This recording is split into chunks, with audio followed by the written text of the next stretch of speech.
तुझं आज कसली केस आली कोणाक? Yes, today that Vikat Bhagat was there.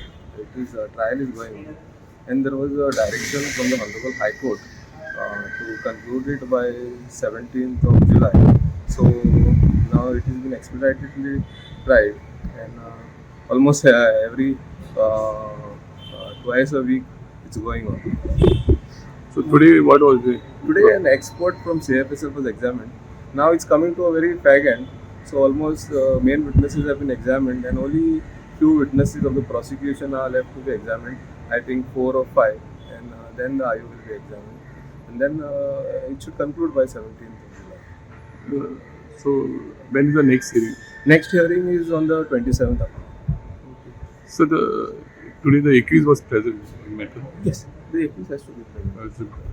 Subscribe Prudent social media channel and press bell icon for latest notifications.